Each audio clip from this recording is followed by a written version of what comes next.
Good morning, everybody, and welcome to Breakfast with Roger and Friends.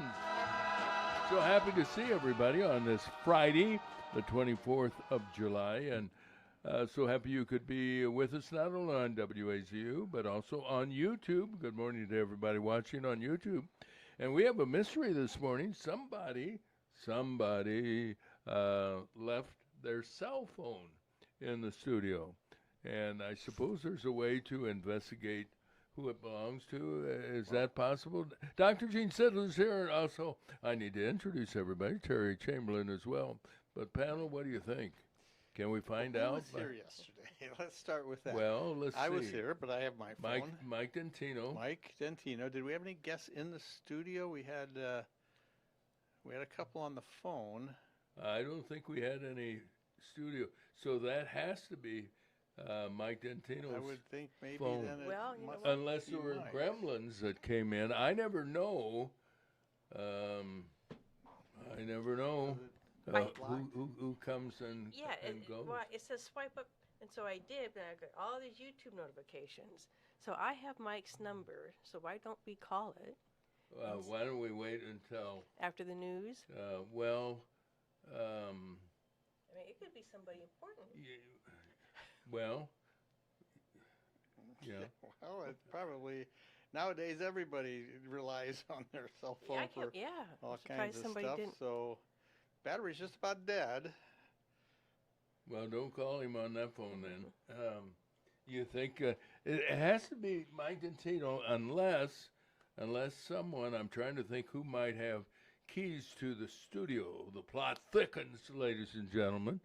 A possibility, because I remember, and I won't mention names of people who update our equipment. There is that photo, and I don't recognize any. Let me see the photo, if you don't mind.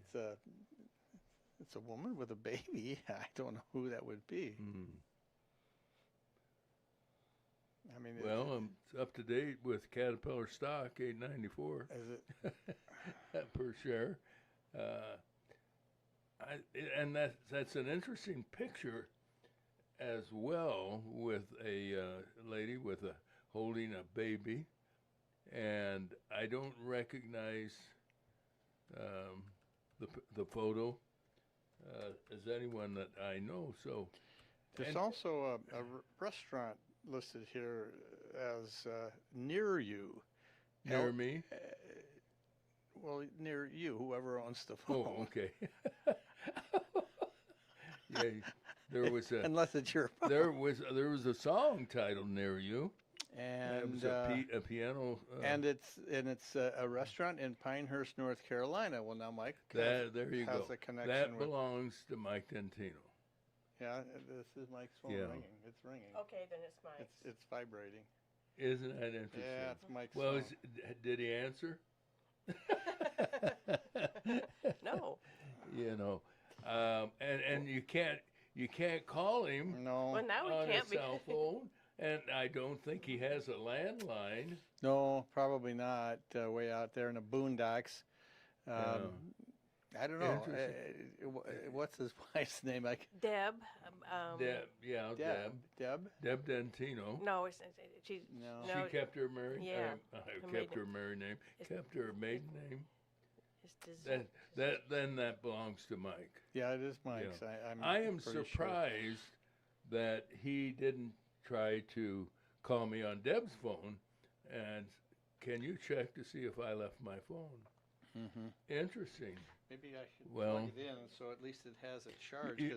How many times have the two of you left your house, and as you drive away, the light bulb turns on and said, "Oh, I don't have my cell phone"? That has happened to me a couple of times. I am so used to having it with me at every minute anymore. So you don't. That does not happen to me anymore. But yeah, we rely so much on it anymore. Yeah, I know. Half of our brain is here. It's connected to the cell phone. That's right. Yes. Well, at least we narrowed it down to, and see, that's another argument that I make, because at one time about landlines, at one time I said I don't need the landline anymore, and I actually had two phones, one business phone and one for my personal use. And I said, you know what, I don't need the landline. Well, my cell phone went dead, and I thought, if I have an emergency, how am I going to make a phone call to 911? So I reinstituted one of the two landlines, and on more than one occasion, my cell phone has gone kerplunk or kaput, to use the German term, and I was able to get on the landline and tell family members, hey, my cell phone is out, so I just wanted to know if you need to get in touch with me, or I need to get in touch with you, it'll be on the landline. Now, it's an extra few bucks a month, but it's kind of a safety valve. But for someone my age, for obvious reasons. In your case, you're young enough to run over to your next door neighbor. But I kept the landline up until I retired from practice, because occasionally I would have lab reports faxed to me, or EKGs. Oh, really? Which you couldn't have somebody read over the phone to you, because you have to look at them.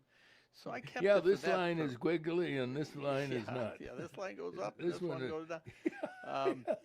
So I kept it for that purpose, although, that might happen twice a year. And so it was diminishing returns on my final landline. So then I killed it.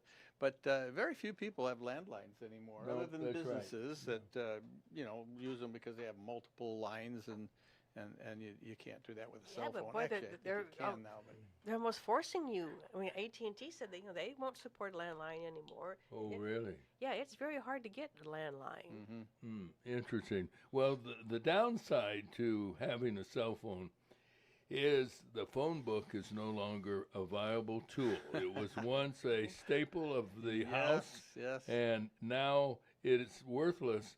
And that cost, R.H. Donnelly, were they the producers, the publishers of the phone book? And they made thousands, if not millions of dollars over the years selling their phone books, because they had ads at the back and the yellow pages, and they essentially, I think, have gone out of business. I've not heard of them for years, so no. Maybe they are. And you think that somebody could make some money if they came out with a cell phone directory? And how do they get the numbers? And if you want to, I would suspect they could advertise and say, if you want to be in the yellow pages of our cell phone book, call us and give us your phone number and so forth. I don't know how many people, while my brother was still alive, called me because they knew my cell phone number, or they knew I was on the radio, say, can you put me in touch with your brother? We need to talk to him about this or whatever. But now we don't have that directory, and if you need to get a hold of somebody, you have to really do some connectivity, you might say, with friends and acquaintances. Yeah, and it's very difficult to get. It is, yeah. How do you get a hold of Teri Chamberlain? Well, she's got a cell phone. Do you know the number? No, I don't. And when people do call you and say, you know how to get a hold of Dr. Gene Sidler? I don't know whether or not to say, but I can't tell you. And I've had that experience where they say, I'll give them your name and your phone number and let them decide whether or not they want to talk to you. Well, that's why I kept Mom's number, because it was the one we've had for 56, 57 years. And Greg converted it over. It's part of his cell phone now, but it's still our number. So I thought if anybody, in fact, that's how Mom's one bridesmaid found her. She came into town. She said, "What was the number I had? Is this still for Gretchen?" And I'm like, "Well, yes, it is." And so I thought some of my people, that I went to high school with, and that they'd have my number, and they could always say, "Well, this is Terry's mom's number. Let's give it a try." But so far, that hasn't happened, other than Valerie. So. Well, and sometimes you think, I'd like to keep that number. Somebody might call and say, I owe your mom $1,000 and want to know if you want to call me back. Yeah, wouldn't that be nice? Yes, it would. Okay, I have a phone number. All right. Well, let's do what we do every day, is bring you the most comprehensive news in Peoria Radio. More news more often right here at WAZU.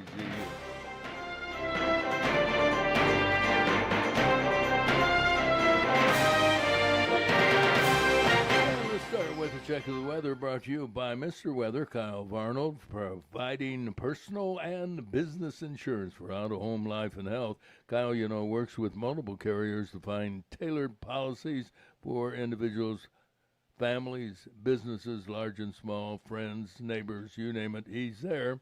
And you can reach him today at 309-682-0519.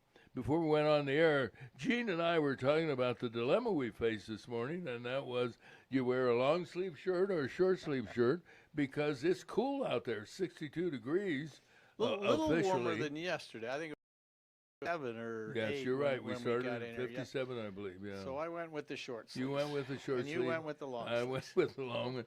Yeah, and here was my rationale. If it gets too warm, I'll just pull the sleeves up. Yeah, and, that's good. That's it. I looked at it this way. But with a short sleeve, and you indicated if it gets a little on the nippy side in the studio, you brought your polar bear jacket. Yeah, I brought my Bradley pullover down in the car. I have to go get it if it gets a little. If the air conditioner kicks on, I'm heading out to get it. You got it. Because it gets a little chilly. If it does. You're exactly right. They start blowing that air. And you wore a long sleeve. No, this is a three-quarter length. Well, three-quarter length. In the middle. Split the difference. Yeah, they do that for women. They don't do that. No. For men, we should start a trend. Men's three-quarter length. Three-quarter length. Yes, you should. Now your live weather forecast on Breakfast with Roger and Friends. Sunny and a high today of 78. Tonight cloudy, a chance for showers overnight, starting around 3 a.m. I'm going to be sawing logs if that happens. A low 64. Tomorrow, starting out cloudy, gradual clearing and warmer, up to 85. Still very pleasant for this time of the year. Sunday, sunny and hot, 91. And Monday, we're up to 93 degrees. Right now, our temperature at 62 degrees. Now let's turn to the news, brought to you by Spoon River Home Health, making a difference in the lives of their clients. Been around helping people in their homes since 1993, and you can reach the good folks at Spoon River at 309-245-0723. And Terry has our lead story. Peoria police report the death of 17-year-old Isis Horn, who was fatally injured in a two-vehicle crash on the city's East Bluff around 1:30 yesterday morning. The incident began when officers attempted to stop a vehicle at Jefferson and Abington without success, and then again at Abington and Monroe, next to the Woodruff Career and Technical Center. The driver took off again, only to hit a car at Maryland and McClure. The fatal victim, who lived in that area, was a passenger in the second vehicle. It was driven by an 18-year-old who went to a local hospital with non-life-threatening injuries. Police apprehended a passenger in the hit-and-run vehicle, but the driver remains at large as we go to air. Another fatal accident reported in Woodford County. Coroner Tim Rustman says 73-year-old Steve Barker of Eureka was killed when his vehicle collided with a semi-truck on Route 24 and East Road. Rustman says both vehicles were westbound when the crash occurred. No other details provided as state police continue their investigation. You know, that's kind of a difficult, I've traveled on that road and in that area. If both vehicles were going in the same direction, either the car hit the back end of the semi, or the semi hit the back end of the car, if they're going in the same direction, wouldn't you think? How would you diagnose or come to a conclusion that seems to be what happened? I don't know. There's not enough details to know for sure.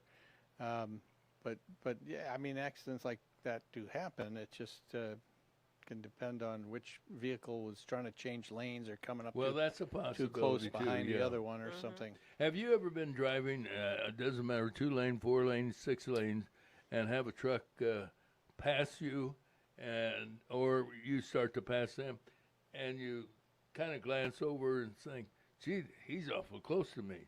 And then I worry, is it my fault? Am I drifting over, or is he drifting over? Because he can't see very well the side of his truck. I know they have side view mirrors, as we all do, but whenever I get around a semi, I get nervous. Yeah. They probably have blind spots like we do with our in our cars. rearview mirror. Right, Although they've got those big oversized mirrors that make it a little easier to see all the way down their side, but. You certainly don't want to pace alongside them for very long. You want to get over and get past them. You get around one way or the other. Well, today is a big day at the Peoria County Courthouse. Renovation of the courthouse grounds coming to completion with the return to Maine and Jefferson of who? Abraham Lincoln. The statue is coming back. Court construction workers laying the final pavers.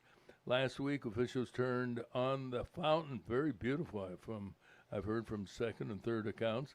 Core Construction today putting the final touches on the project, which cost around $7 million. County Administrator Scott Sorrell, good friend of yours truly and of this program, joins us with more details 7:15 this morning. A pharmaceutical company that has a plant in Decatur, Illinois, is recalling its 5-milligram allergy tablets, Zyrtec, because it may also contain ranitidine tablets, commonly known as Zantac. A farm tech discovered the 2 different over-the-counter pills in the same bottle, resulting in the recall. The U.S. Consumer Protection Agency says stop using the medication. Dr. Gene Sidler will explain the danger, or the lack of danger. Stay tuned. Talk about danger. Defiant Iranian government officials are playing with fire, as in firepower.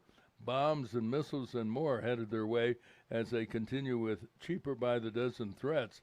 Don't be surprised this weekend if all hell breaks loose over the skies of Iran. President Trump expressing frustration with the lack of willingness by Iran to reach a settlement to end the hostilities in the Middle East. The chairman of the House Judiciary Committee, Republican Jim Jordan, has issued a criminal referral of former Democrat Special Counsel Jack Smith to the Department of Justice. Jordan says newly released documents contradict Smith's testimony, denying he sought access to Republican text messages during Smith's investigation of Trump. We'll talk about it with Peoria defense attorney Kevin Sullivan at 7:30 today. Sullivan may also have some legal thoughts about the lawsuit filed in New York City against Mayor Zoran Mondani for freezing rent prices. A coalition of landlords say the city's decision to prevent rent increases for 2 years, not 1 year, but 2 years, on some 1 million units is unlawful and an abuse of power. More health news. The use of plastics in food and beverages is under investigation, as some studies are alleging a connection between microplastics and pancreatic cancer and even heart attacks. Recent research has shown that ingesting microplastics can cause pancreatic cell death, severe tissue inflammation, and metabolic disruption. And an Italian small study said heart attack survivors have higher levels of tiny plastic particles in their blood compared to cardiac patients who've never had heart attacks and people with normal blood vessels. Further, there's growing evidence environmental pollution may affect cardiovascular health. And that's a look at some of the stories we are following. Now we turn to WCBU for more news. From the WCBU newsroom, I'm Ben Howell. A teen girl is dead after a suspect fleeing an attempted traffic stop struck the car she was in Thursday on Peoria's East Bluff. Peoria County Coroner Jamie Harwood identified the victim as 17-year-old Isis Horn.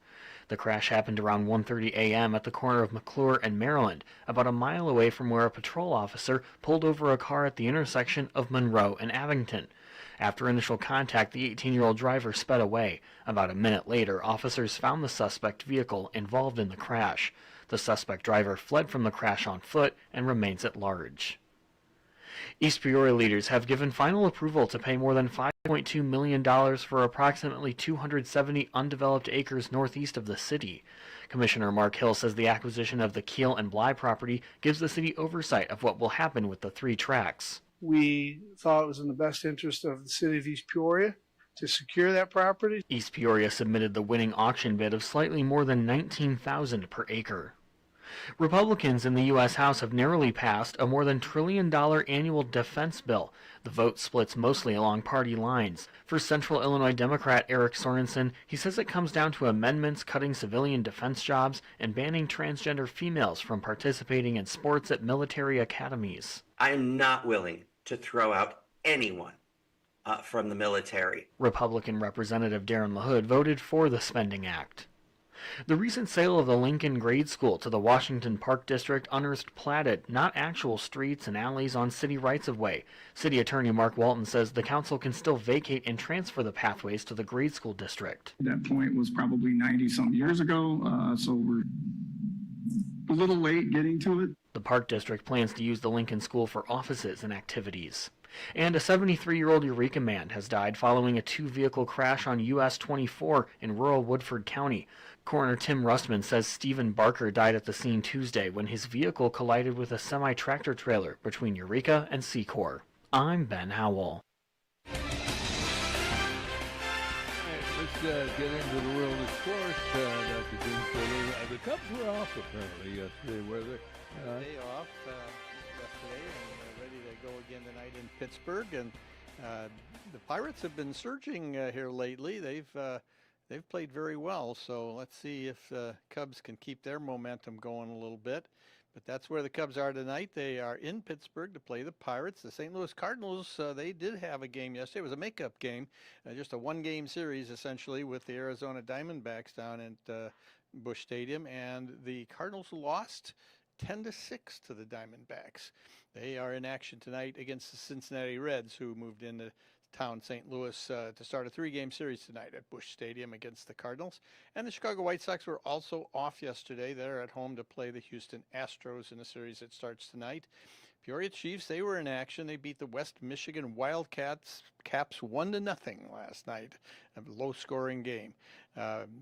They scored on a bases-loaded walk in the bottom of the 9th inning with 2 outs to beat the West Michigan team. They'll play again tonight at Dozer Park, and that series continues through Sunday. Some NFL news. The Las Vegas Raiders signed their #1 overall draft pick yesterday, Fernando Mendoza of the national champion Indiana Hoosiers. Signed him to a 4-year, $57 million contract, and the money is totally guaranteed. Here's a guy that hasn't played a game yet, and he's getting $57 million, totally guaranteed. It's the largest fully guaranteed rookie contract in NFL history. The first preseason NFL game is the Hall of Fame game. That's less than 2 weeks now from today. It's on Thursday, August 6th, Carolina versus the Arizona Cardinals. And the Bears' first preseason game is 3 weeks ago. 3 weeks from now, they're on August 15th against the Cleveland Browns. So NFL football coming up very soon. Hard to believe. And some NHL hockey news. The start of the 26-27 season is the earliest it's ever been. The first games are September 29th. It's never started in the month of September before, the regular season, but they've moved it up a little bit. That's just barely 2 months away. And there was big news yesterday regarding the Blackhawks. Chicago Blackhawks, a week after signing their star player Connor Bedard to a 5-year, $75 million contract extension, the Blackhawks signed veteran player Patrick Kane. Now, that name is familiar. No kid. It is. He's 37 years young. 37. Isn't that a little but still a very productive player. He's played the last. Who's he been with? Well, the Blackhawks started a rebuilding phase back in 2021, and they traded him to the Rangers, New York Rangers, in a midseason trade. He didn't do much for the Rangers that year, but then he did sign a contract and played the last 3 seasons with the Detroit Red Wings and put up some pretty good numbers. He was very productive for them, and now he's a free agent. The Blackhawks have signed him to a 2-year, $18 million contract, and hopefully help the team. You know, Connor Bedard had that shoulder injury over the summer, and he won't be available for the first first maybe 6 to 8 weeks of the season as Sure. he's recovering from shoulder surgery. So it should help the Blackhawks a little bit. As I say, he's been very productive even at the age of 37. He is the top American born scorer in NHL history. Which is curious enough. He is also the second highest Blackhawk in their history in goals and assists. He's second in goals to Bobby Hull, of course, and he's about 150 short of Bobby Hull. So So is everybody else. he's not going to reach that. And he's about 150 assists short of Stan Mikita, the assist leader in Bradley history. So he's probably not going to reach the number one in either of those categories, but he has had an awfully good career. Helped lead him to 3 Stanley Cups, 2010, 13, and 15 were the 3 Stanley Cup years that he was really their star. I was going to say, you can see the how Bradley is on your mind because you said in Bradley's history. Oh, no. Instead of Blackhawk. It's too early. I'll get that by 7 o'clock. Well, it just shows you. In Blackhawk history. Yeah, but Bradley history as well. Yeah. And you got the Bradley Red He would on be this number one morning. in Bradley history.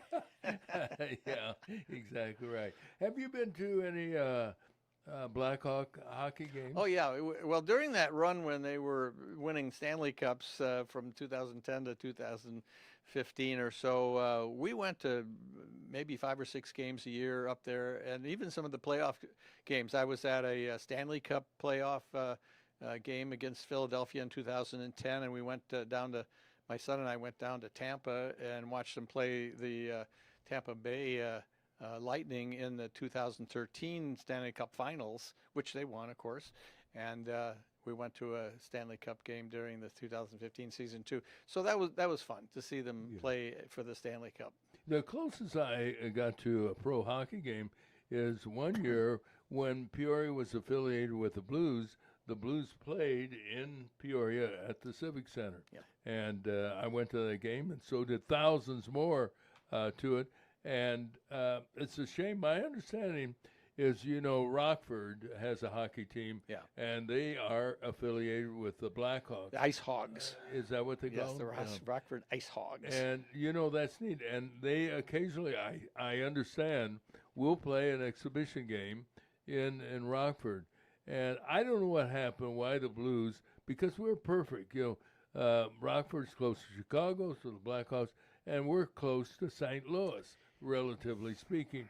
But apparently the money wasn't there, and they pulled the franchise. It had more to do with the Rivermen dropping down from the AAHL, the IHL, I guess it was, that the early 90s Rivermen were in. That's the highest level of the minor league hockey, the international and the American hockey leagues. And so they don't affiliate with lower leagues generally. They may place a player down at lower leagues, but they don't have affiliation with the team in general.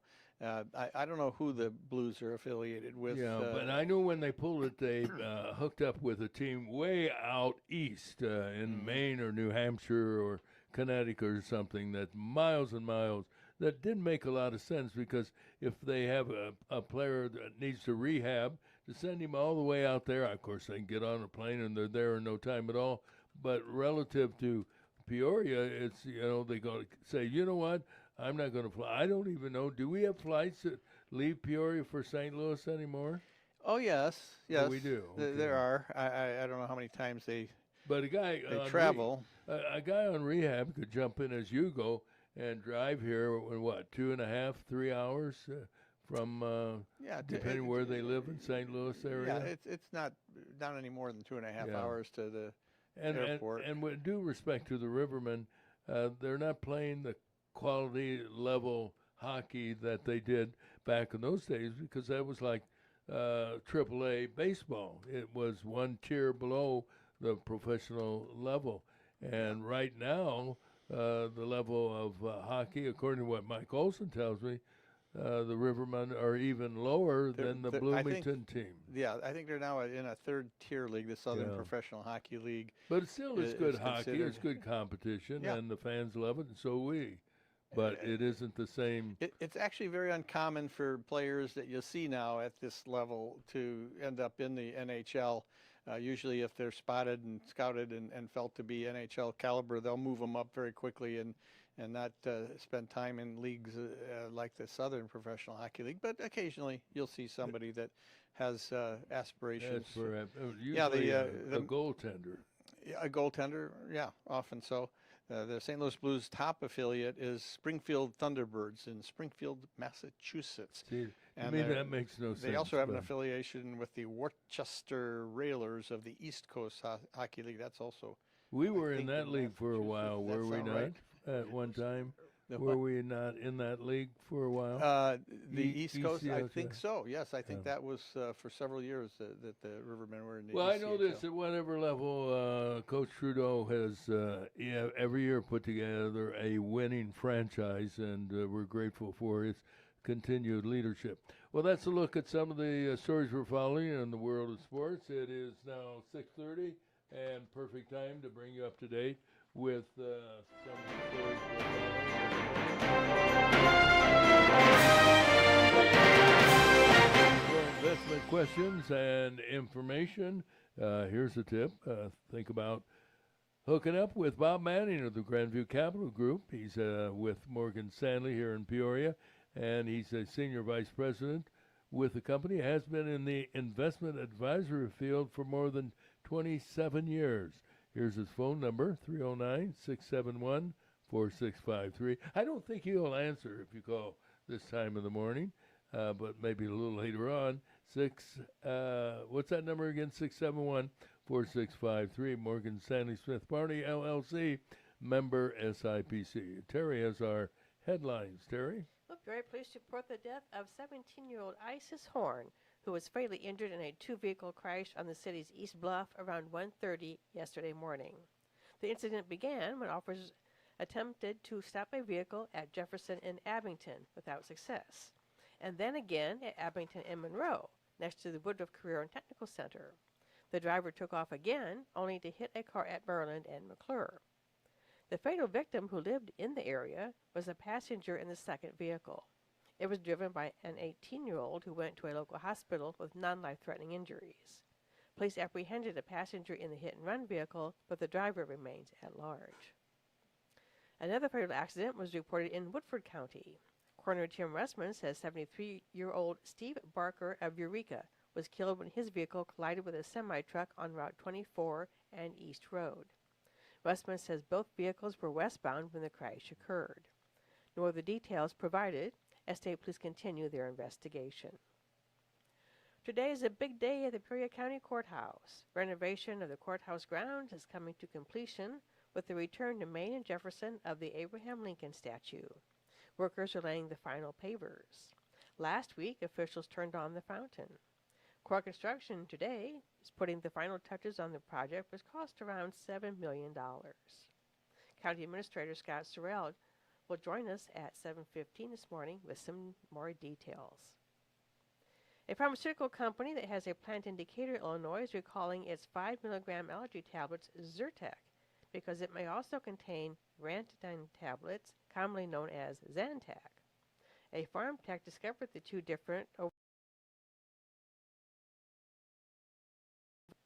The U.S. Consumer Protection Agency says stop using the medication. And Dr. Gene Sidler will explain the danger, or the lack of danger. Stay tuned. Talk about danger. Defiant Iranian government officials are playing with fire, as in firepower, bombs and missiles, and more are headed their way as they continue with cheaper by the dozen threats. Don't be surprised this weekend if all hell breaks loose over the skies of Iran, as President Trump expresses frustration with the lack of willingness by Iran to reach a settlement to end the hostilities in the Middle East. The chairman of the House Judiciary Committee, Republican Jim Jordan, has issued a criminal referral of a former Democrat special counsel Jack Smith to the Department of Justice. Jordan says newly released documents contradict Smith's testimony, denying he sought access to Republican text messages during Smith's investigation of Trump. We'll talk about it with Peoria defense attorney Kevin Sullivan, 7:30 today. Sullivan may also have some legal thoughts about the lawsuit filed in New York City against Mayor Zohran Mamdani for freezing rent prices. A coalition of landlords say the city's decision to prevent rent increases for 2 years on some 1 million units is unlawful and an abuse of power. More health news. The use of plastics in food and beverages is under investigation, as some studies are alleging a connection between microplastics and pancreatic cancer and even heart attacks. Recent research has shown that ingesting microplastics can cause pancreatic cell death, severe tissue inflammation, and metabolic disruption. And an Italian small study said heart attack survivors have higher levels of tiny plastic particles in their blood compared to cardiac patients who've never had heart attacks and people with normal blood vessels. Further, there's growing evidence that environmental pollution may affect heart health. That latest study involved only 61 people. Hardly scientific when your study only has 61 people, but nonetheless. But it's a start. You're right. You're right. It's a red flag. Yes. A red flag. Waving in the air.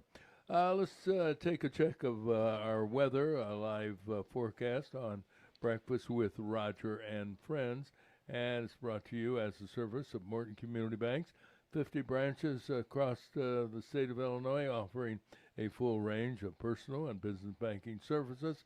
Hometown banks, FDIC insured, so your deposits are safe. Look for the clock tower, and you'll know they have time for you. And weather-wise, today is going to be a beautiful day, sunny, with a high of only 78.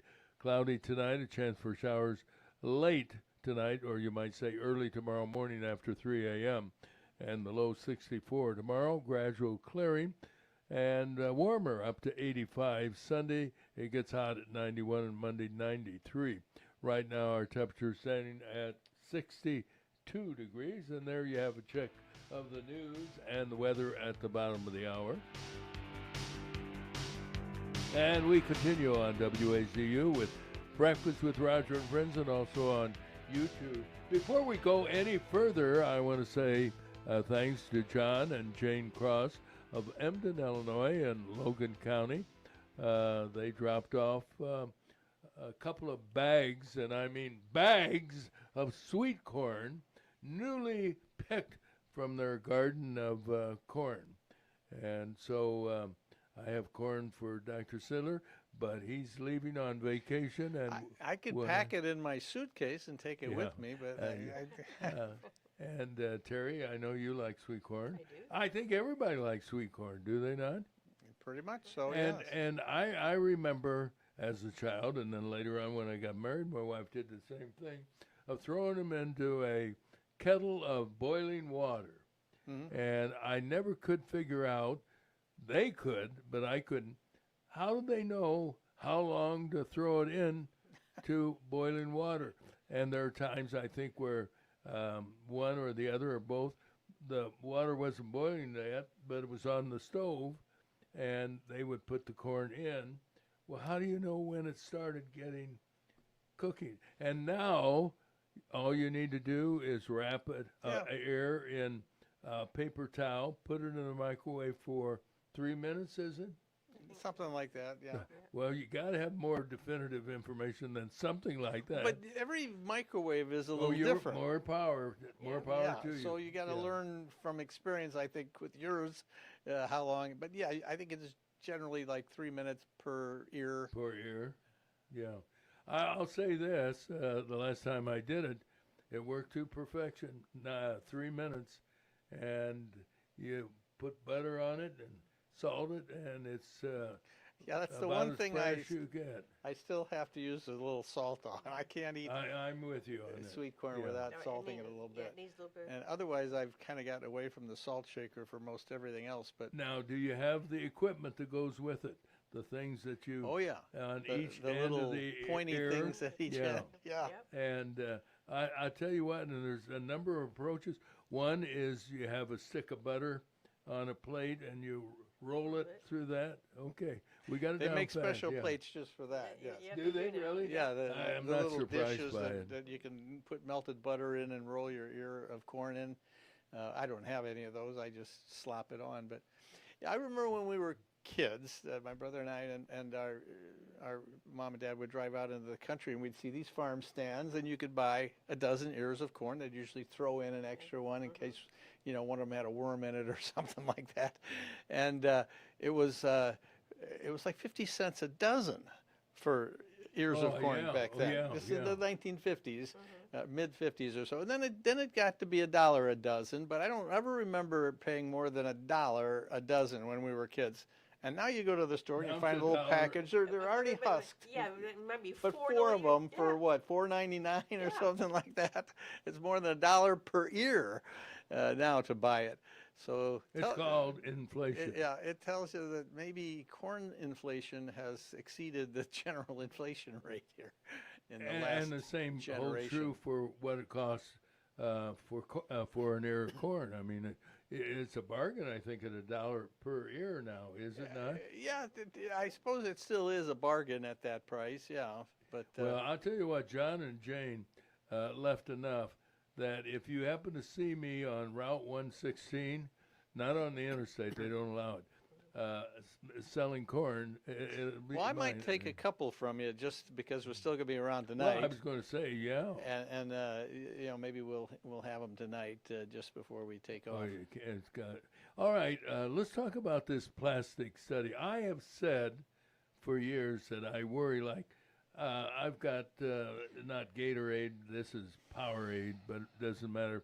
I've left I that think in. it's made by Gatorade, Is it or made maybe by? it's a competitor. Let me see if I can find All it. I know is I'll leave that in my no, it's car. a Coca-Cola trademark. So it's a Coca-Cola made by the product? same people who make Gatorade. It has double the electrolytes of Gatorade.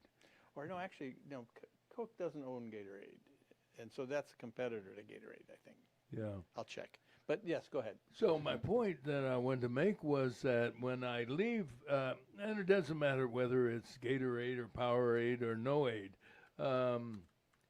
you leave it in the car and the car gets hot. I've often wondered whether or not, what's the word you use? Leach. Leach, yeah. From the plastic into the drink. Now, according to this study that we're quoting on the air, they call it microplastic. They think that might have something to do with pancreatic cancer. And there's another study that indicates it may have something to do with people who have heart attacks.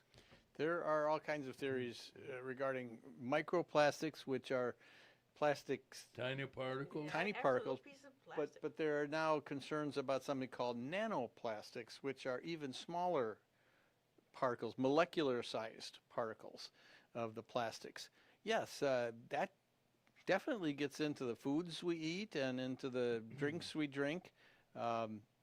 It is thought to maybe be contributing to lower fertility in men because it's been Well, I'm worried about that. it's been found that you know, microplastics can be found in testicular tissue of men, and you know, you got to wonder what other parts of our bodies, whether organs are being affected because it is in our bodies. I don't know what the solution would be. I mean, Glass. when we Go when back we to put glass. leftovers in the refrigerator, we always use glass containers because you're putting hot items into a plastic container. I guess I'm concerned about that. Shoot, I remember when I was a kid, I used to help Dick Kepping. He was a high school student delivering milk from Roselle Seal Test in those little snub-nosed vehicles. Remember those? Everything was glass. It was all glass. Chocolate milk, glass. Half a gallon, glass. Gallon, glass. Everything was glass. Now everything is plastic. Everything is that plastic. we buy, Everything, except everything you buy, soups and canned items, I suppose. and canned items. Yeah, but even canned items are the metal is lined with a plastic kind of lining to it. So even that, I suppose, you're being exposed to. And of course, if they switch from plastic to glass, watch the price of the product skyrocket because Yeah. it's a lot more expensive to put things in glass than it is plastic. Even when you buy milk, it's in a plastic container. Yeah. And at one time, they still put milk in plastic cartons. The paper cartons. Yeah. Yes. Oh, yes. You can still find some places. I don't see them around here. those four-sided Right, right. waxed They were cardboard. Waxed Yeah. they were cardboard, half gallons, were they not? Yes, yeah, usually half-gallon size, sure. But you're right. or the quart. So we are ingesting plastic like who knows what. Yes. So what's the answer? Well, the answer is glass, but you won't see that transition made. A good example of the increase in the comparison is Prairie Farms has been around for a long time. They are at least $1 higher per gallon of milk than what you can buy at Kroger. The generic Kroger, yeah. Yeah. And But Kroger, I think, does something they call it a loss leader, where they price it either at or below their Yeah, cost, yeah. because they know everybody comes in and buys They're- milk, and if they see that ad for the low they're price, gonna buy more than and they the will always buy milk, more than yeah. while they're there. So I think they do that because, yes, their price, if you go to Hy-Vee, the price for a gallon of milk is twice what it is at Kroger. At Kroger, it's still $1.89, I think, for a gallon. And Yeah. At Hy-Vee, it's like $2.99 or $3. Well, let's yeah. face it, Hy-Vee is higher in just about everything. There was a time when they never had a sale on anything except maybe a weekend special or whatever. And when you walked into the store, there were never sale tags on items. Now you walk into Hy-Vee and they've got sale tickets on just about everything in the store. Yeah. And they have apparently recognized that they can't compete with Kroger if they keep charging Maybe- the high maybe so. prices that they do. But I also think I've noticed sometimes we'll shop at the Kroger in East Peoria and sometimes at the Kroger in Washington, because we're kind of halfway between the two. And I've noticed that the Washington prices Higher. are lower. Lower, really. Lower in I w- almost everything. And I attribute That is to the interesting. fact that now East Peoria is closer to Peoria, where there is sort of what they call the grocery desert over there on the Peoria side of the river. Good I point, think, yeah. I think there might be more theft going on now at East Peoria, and I don't mean that as any aspersions toward any demographic, but I can't explain why the prices at the East Peoria store now are higher than they are in Washington. Well, it's the same way with gas with some of the national chains like Circle K. They might have a price in Morton that's different than a price in Peoria. And sometimes Casey's does the same thing. They're a little more consistent than Circle K. And you wonder, why is it not only in Peoria, but you'll see a Circle K in in Bloomington, sometimes far lower than in Peoria. And think, well, now wait a minute. Does it cost that much for a truck to leave Bloomington to come to Peoria, and that's why they have to raise? Or is it because our taxes in Peoria for gas are higher? We know the state of Illinois has number 2, I think, behind California in the highest tax on gasoline. Illinois seems to want to compete with California to see who can charge more for tax on a gallon of gas than its competing station. Getting back to your original topic of the microplastics, the study that you're referring to, and I saw that, it doesn't prove any cause and effect. And it did say that. Yeah, they just looked at the circulating blood of heart attack patients and were able to find these microplastics. More work needs to be done to determine if that's any kind of a contributing factor to the arteriosclerotic process that ultimately is what leads to heart attacks. But microplastics, like I mentioned earlier, have been found in just about every organ of the body now: the brain, the heart, the liver, especially the liver, because that's the body's filtering organ, essentially, kidneys, and so forth. And I suppose that trend is likely just to get worse because of the increasing use of plastics in every phase of our life. Everything, Yeah. everywhere, for that matter. Well, at any rate, I want to remind everybody today's going to be a gorgeous day. Currently 62 degrees. It'll be sunny and a high of only 78, which makes life very enjoyable this time of the year. It is, after all, July. let's move over to our pet tip of the day. Louis Linder, bring us up to date. Today's pet tip is brought to you by Peoria Pet Crematory of Peoria and Lewiston, providing final care for family pets, large and small, 24 hours a day, 7 days a week. Their phone number is 713-1898. That's 713-1898. More information is available at peoriapetcrematory.com. Pet lovers are dedicated to their animals, all species from horses to turtles and of course cats and dogs. If you are a pet lover, learn these little-known, somewhat amazing facts about your pet. Hamsters are fun little pets that are easily found in most pet stores. They're cute, cuddly, enjoyable to watch and interact with, and they don't require a lot of space or supplies. Did you know the word hamster comes from the German hamstern, which means to hoard? Hamsters have expandable cheek pouches in which they carry food and bedding back to their burrow when they're in their natural habitats. Hamsters can be taught to come by name, and if properly fed and cared for, can live to the age of 4 years.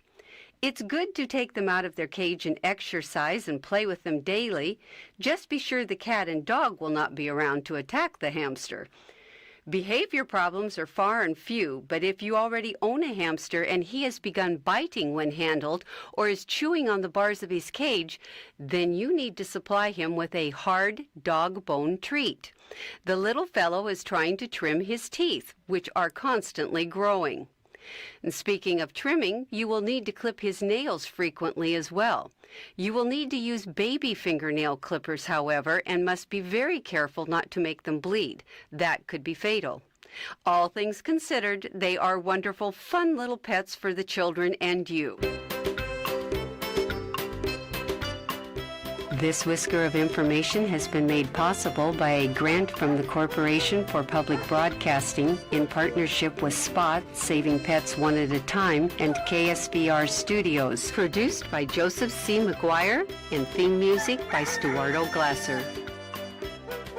Today's pet tip has been brought to you by Peoria Pet Crematory of Peoria and Lewiston, providing final care for family pets, large and small, 24 hours a day, 7 days a week. Their phone number is 713-1898. That's 713-1898. More information is available at peoriapetcrematory.com. Thank you, Louis Linder, and the people at Peoria Crematory are just wonderful. Morgan and Lance and Jamie, neat people. Speaking of neat people, want to remind everybody, tonight's a big night over in Morton, behind the Morton Public Library. Another great show with great food available. Give us the details, Terry Chamberlain, if you would. Well, tonight, Vinyl Tap is playing at the Groove in the Garden. They cover rock hits from the 60s to 2000s. The food trucks that will be there at 6 o'clock are Nate Dogs and Scrolls. And I think it's an ice cream. You think it's an ice I cream looked it up. vendor? Yeah, it's something about ice cream. That's okay. I can handle that. Yes. Music starts at 6:30. And who's the music again? Vinyl Tap. Yeah, It's a a trio. cover group, is it? Is that what Yes, they call that it? they play. This is my friend's band, so they'll play a little bit of Billy Joel, Tom Petty, the Beatles. They have a good Sounds like repertoire. a play on the Spinal Tap. It was. Remember, there was a movie about a rock group called Spinal Tap that was really a crazy movie and has sort of a cult following. Yes, it's a little. I'll tell you what, off on that. it's going to be a perfect night for bring your long chair and maybe a blanket to sit on the grass so you can get jigger bites. But Lawn chair. I'll tell you what, I don't know what there is about the body chemistry or the body fragrance or what, but if I get within 5 feet of a jigger, he and she will attack me. And you know, when you get a jigger bite, it's not like a mosquito bite. I mean, a jigger bite gives a lump on you that is as big as Mount Rushmore, at least for me. Jiggers. What is a jigger anyway? Well, it's chigger, not jigger. And they are small bugs that are attracted to body heat. And so they'll So crawl. I'm a hot guy, They'll huh? actually crawl inside your sock or around your belt line. Yeah, Is where people the belt where it's tight. where it's Yeah. tight Yeah. and the body heat is sort of kept in, and then they'll bite you, and then there's a reaction. People forever have thought that the sugar is still in your skin, and so they've come up with all kinds of remedies like putting fingernail polish over it or something to trap them in. That's my solution for it. Is That doesn't do fingernail. any good. Makes me feel better. No, because the chigger bites you and then leaves. They get They- blood so- or plasma. so they've or moved whatever, on? and Is that what you're they've pretty saying? much moved on by the time you get the Oh, itchy bump. rats. And it's just going to take time to resolve. But yeah, it's just a reaction to the saliva, or sometimes they leave behind a little part of their bite mandible, the little part that does You the can biting. actually see them. The chigger you can see. You can't see anything else. I mean, if they leave behind a little fragment of their mandible, you won't see that. But the chiggers are about the size of a flake of pepper or something, very small but visible. I've never seen one. I've seen what they leave behind. What do you think about these companies that will come and spray your yard and your house and your bathroom, I don't know, for mosquitoes? Yeah, it sounds like a good idea because we hear about how mosquitoes can spread disease and Lyme disease, et cetera, and so forth. I always worry about inhaling the stuff that they're spraying around your yard. It can be good for the body. It's Can it? probably not. Maybe because it's very short term, it doesn't. It's not likely to have lasting effects unless somebody's allergic to it or highly sensitive to it. For the most part, I wouldn't advise people to do too much of that and just live with the mosquitoes or use a spray on your skin to protect from mosquito bites. Yep. Well, it's kind of like I wonder about farmers too, who decide to have drones and these pilots that swoop low with the whatever it is that they're spraying Crop field for, dusters, crop dusting. Yeah, I don't think that's healthy either. Probably but it has not. a nice product. But you know, what's the effect on humans? You don't who want to be breathe- downwind of the. Yeah, or I would just say. upwind or east wind or whatever. It's in the air until it settles on the corn or the beans or Yeah. whatever they're growing in the field. But you don't see the crop dusters. At least I haven't this year since they've developed those drones. And I saw a video of in Ukraine where they had they put together a drone, and it was amazing. And it wasn't one of those huge drones. It was a large drone, but not the kind that looked like an airplane taking off. Yeah. And they're now using drones in some areas of the country, including in central Illinois, to deliver the crop dusting chemical Yeah. to kill the weeds. Yeah, they just looking up what are the substances that are delivered by crop dusters, but it's a variety of things. It's not only insecticides; it can be fertilizers. It can even be seeds if they have an area of their. I mean, we've all Really? seen. We've all seen areas of crops that are flooded out, and then you have a whole area that isn't growing. They'll sometimes reseed that area using drones I did not know that. because it'd be That's difficult to get interesting, to get a tractor into those areas. So. I mean, the seeds obviously wouldn't be as much a problem as the chemical pesticides would be, but who knows exactly what those are? I'm not sure they. We don't know what in the world we're breathing in the air today. We've got pollen from bad things, allergies, drones dropping, and we don't know. And smoke from wildfires in Canada on top of that. That can't be good for us. No. And I'm just looking up here, the most common herbicide used by crop dusters is a chemical called Roundup. And we've heard about that one before. We sure because have. It They've has paid been linked millions to of cancer, dollars in and fines, yeah. it has been. But they still sell it. Oh yes, it's not been On banned. sale at Walmart today, $13.95 a gallon. Yep. We have news, weather, sports coming up at the top of the hour, and in the next hour, a couple of special guests. One at 7:15, Scott Sorrell, administrator for Peoria County, give us an update on the arrival and return of Abraham Lincoln on the courthouse grounds, and Peoria defense attorney Kevin Sullivan. So stay tuned, everybody.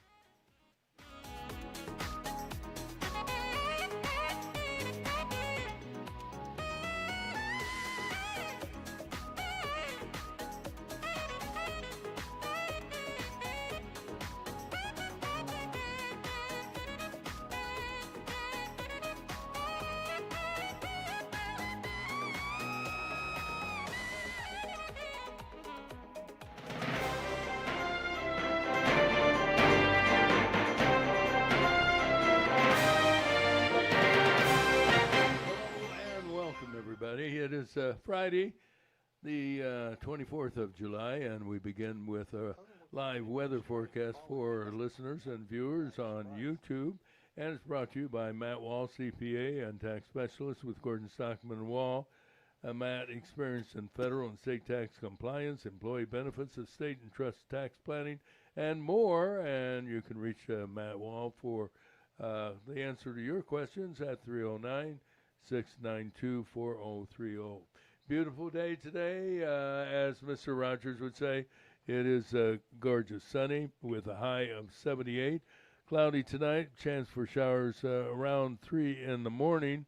Overnight low 64. Speaking of tomorrow, gradual clearing and warmer. We're up to 85. Sunday, it'll be sunny and hot, 91. And Monday, even hotter at 93. Currently, our temperature is 63 degrees. Now the news with Teri Chamberlain. Good morning, Teri. Good morning. Peoria police report the death of 17-year-old Isis Horn, who was fatally injured in a two-vehicle crash on the city's East Bluff around 1:30 yesterday morning. The incident began when officers attempted to stop a vehicle at Jefferson and Abington without success, and then again at Abington and Monroe, next to the Wood of Career and Technical Center. The driver took off again, only to hit a car at Maryland and McClure.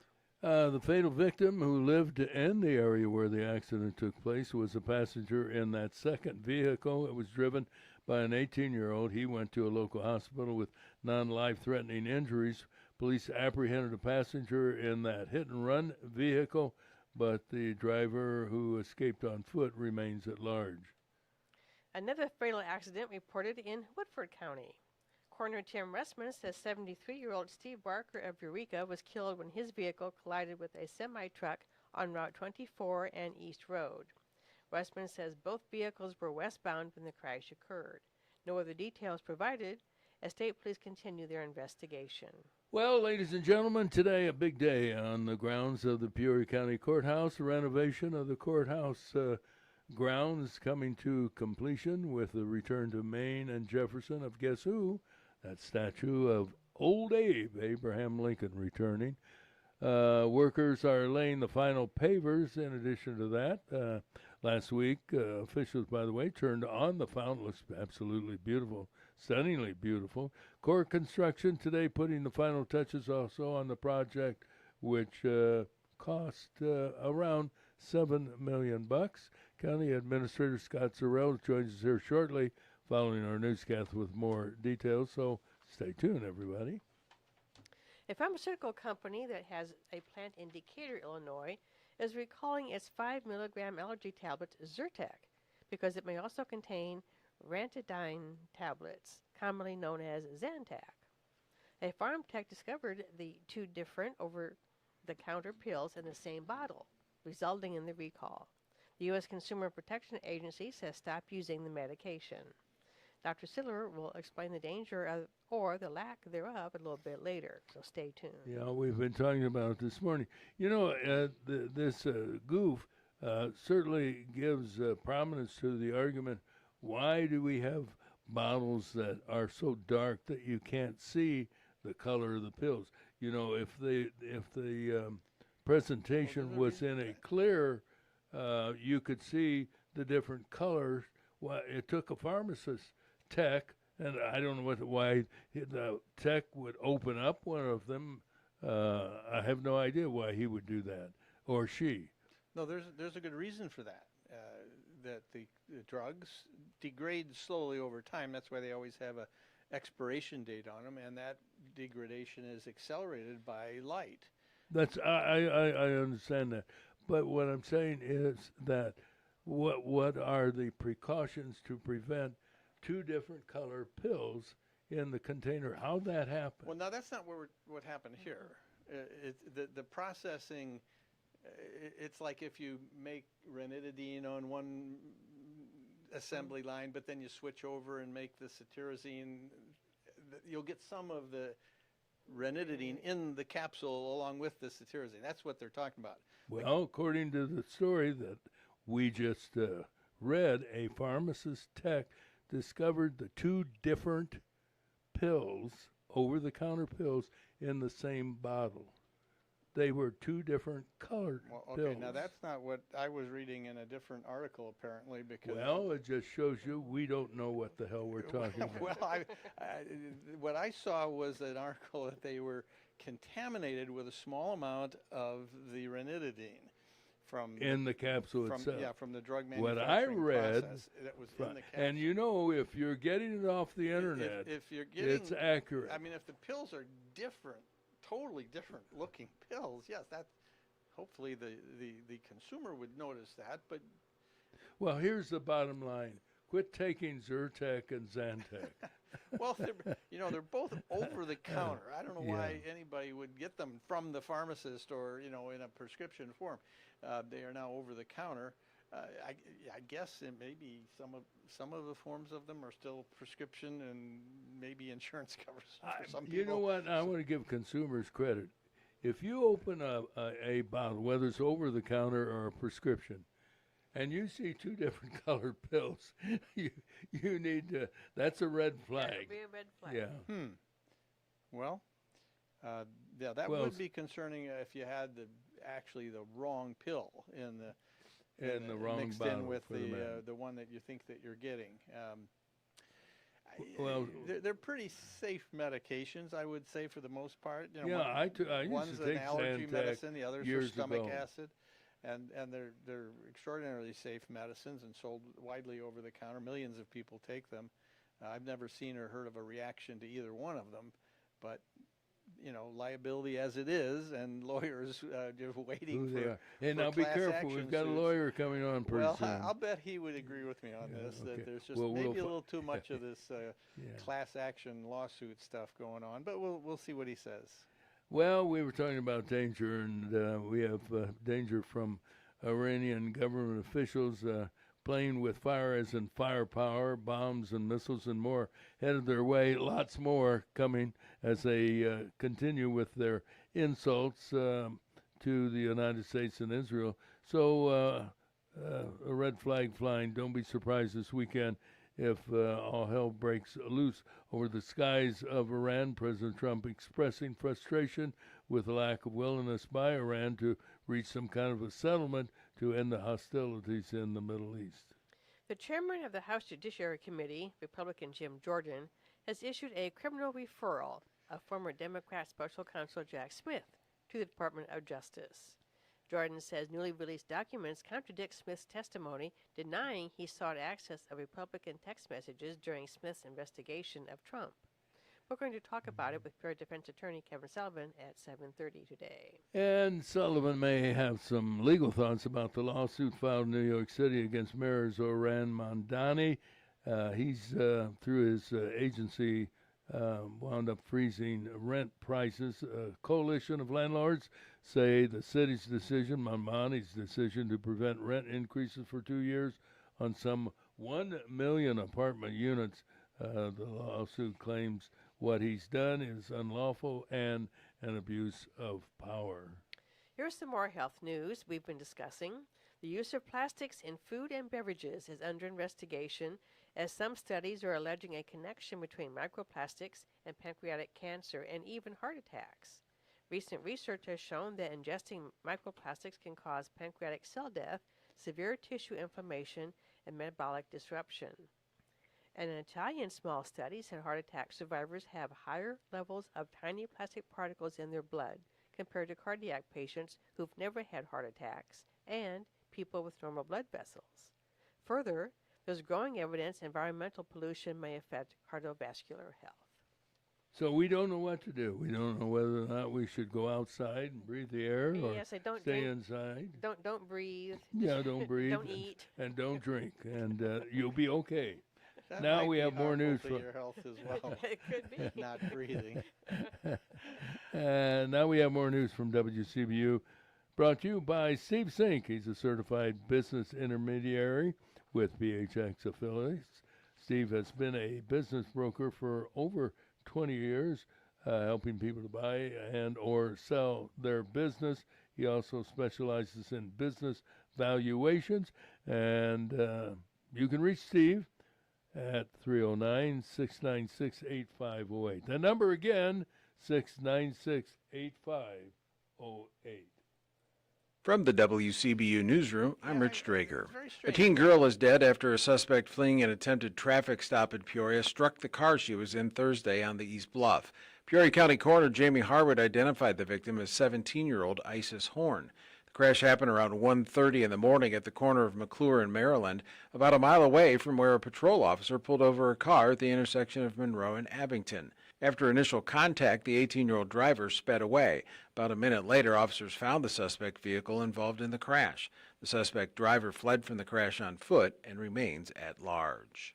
East Peoria leaders have given final approval to pay more than $5.2 million for approximately 270 undeveloped acres northeast of the city. Commissioner Mark Hill says the acquisition of the Keel and Bly property gives the city oversight of what will happen with the 3 tracks. We thought it was in the best interest of the city of East Peoria to secure that property so that we also can control how that property is developed to the benefit of our residents. The land between Centennial Drive, Grange Road, and U.S. Route 24 is adjacent to current city boundaries. City leaders have been adamant about preventing any data center project on that property. A 73-year-old Eureka man has died following a 2-vehicle crash on U.S. 24 in rural Woodford County. Coroner Tim Russman said Stephen Barker died at the scene Tuesday when his vehicle collided with a semi-tractor trailer between Eureka and Secor. Governor J.B. Pritzker says it's time for House Speaker Emanuel Chris Welch to make public all the details in the Harry Benton case. The Speaker has a responsibility to be utterly and completely transparent about the situation, to make sure that he is letting the public know, as well as in particular his members know exactly what happened. The former Democratic State Rep Benton has resigned for allegedly sexually harassing a female staffer 3 years ago, but a recent Chicago Tribune report found that Welch's office may have known about the complaints back then but failed to investigate. A legislative ethics panel is meeting soon to decide whether to release a misconduct report into Benton's behavior. I'm Rich Drager.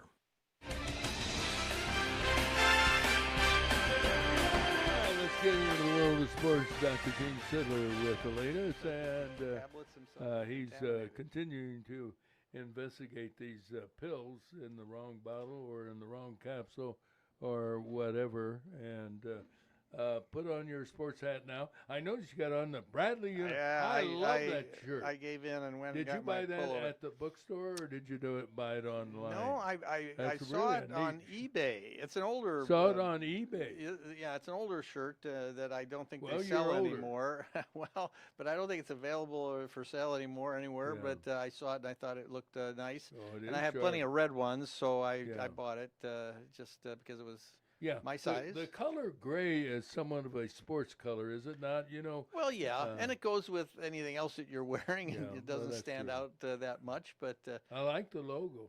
yeah, well, this is that the current up-to-date logo. Yeah, logo? this is the one they adopted in 2012 under Joanne Glasser. She wanted to revamp the logos, and she also wanted to change the nickname and get rid of the Braves, even though remember that Bradley went through about 20 years of battle with the NCAA Yes. over the name Braves, and finally the NCAA raised the white flag and called off the dogs and decided, okay, you can do it, just don't show any imagery, Right. Native American Of imagery. Indian Remember head. there was a logo that had a Yes. flag, Yeah.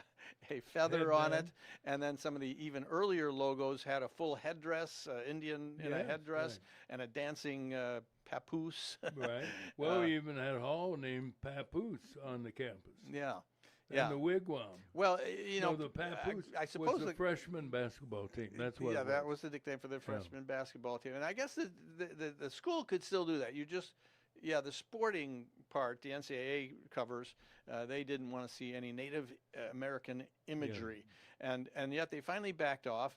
And then after that, the administration decided, well, let's change the name anyway. And she just wanted to get a new nickname.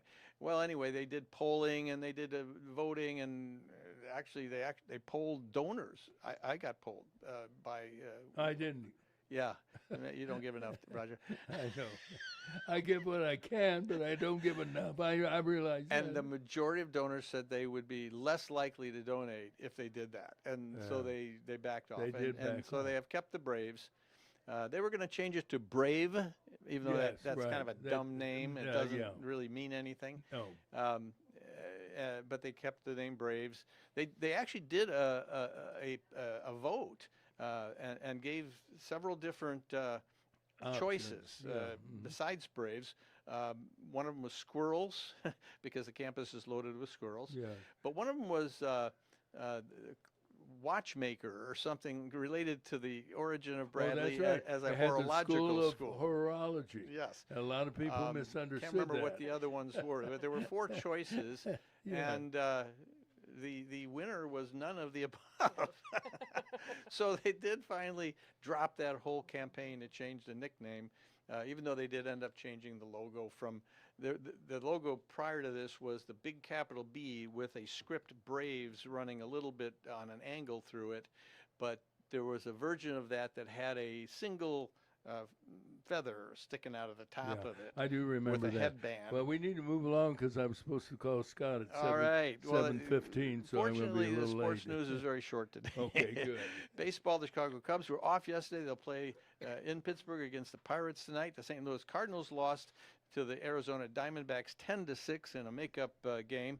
They'll play the Reds tonight in a 3-game series that starts tonight at Busch Stadium. Chicago White Sox were off yesterday. They're home to play the Houston Astros tonight, and the Peoria Chiefs won, beating the West Michigan Whitecaps 1-0 last night on a bases-loaded walk with 2 outs in the bottom of the 9th. They'll play West Michigan tonight, and that series continues through Sunday. NFL news: the Las Vegas Raiders signed first overall draft pick Fernando Mendoza, quarterback for Indiana University, the national champions, to a 4-year, $57 million contract, largest fully guaranteed rookie contract in the NFL history. And the first preseason game comes up in less than 2 weeks, Thursday, August 6th. That'll be the Hall of Fame game. And in NHL, a little bit of news. The start of the NHL season is a little over 2 months away, but the Blackhawks got big news yesterday after signing Connor Bedard, their star player, to a 5-year and $75 million contract extension last week. The Blackhawks signed veteran player Patrick Kane to a 2-year, $18 million contract. Kane had his most productive years playing for the Blackhawks for 16 seasons between 2007 and 2023, and was a key part of the Blackhawks teams that won 3 Stanley Cup championships in 2010, 2013, and 2015. He played the last 3 seasons for the Detroit Red Wings. And the Tour de France wraps up this weekend. It's stage 19 today, but stage 21, the final stage, is on Sunday as they come into Paris to finish the 21-stage race. Overall leader is Tadej Pogacar, still ahead, and he has a 4.5-minute lead over the second-place rider. Looks like he's certain to win his 5th Tour de France victory on Sunday. And that's all we got for sports, and I think soon we're going to have Kevin Sullivan. Is that who we're going to No, first we're going to have Scott Sorrell. Oh, Scott Sorrell is going to come tell up us next. about there. the update Well, I of the thought courthouse. we were, but unfortunately, I get a busy signal, so he might be taking a shower. I don't Oh, know. that might be him calling you. And just to clear up, you go ahead and get that, Roger, and to clear up what we were talking about. Yeah, the FDA recall release says that the pills themselves are contaminated with ranitidine. It does not say that there are different pills in the same bottles, so that's a little bit strange that that Fox report describes it differently. But Who knows? Just who knows? just buy the over-the-counter version and you're okay. Yeah, you'll be okay. And we're okay because we have the administrator for Peoria County on the line, Scott Sorrell. Good morning, Scott. Good morning, Roger. How are you today? Just absolutely wonderful. I'm excited because Abraham Lincoln is coming back to the courthouse. Tell us where he's been and why he's been missing. That's right. For the last a little over a year, he's been safely tucked away at Autobahn's storage yard here in the area. But he's coming back and getting reset this morning at the corner of Main and Jefferson on the Courthouse Plaza. And what it is kind of the culmination of a lot of work on the renovation and the appearance and the landscaping down around the courthouse. Tell us what's happening today and what's overall summary of what's been achieved, making this a really a landmark for people to visit, whether you live in the area or you don't live in the area, to see. The county undertook a massive renovation of the courthouse block. Started with tuck pointing the courthouse itself, which needed to be done. Most of the building was built in the mid-1960s, but we did build an addition in the late 80s. And like any masonry structure, every once in a while you've got to do some tuck pointing, so we did that. And then we proceeded to do a massive renovation of the plaza, both on the backside of the courthouse and at Main and Jefferson. We updated all of the lighting, all the irrigation, all the landscaping. Both water features were replaced with new water features. The newest one near where the Lincoln statue is going to go was just finished and turned on last week.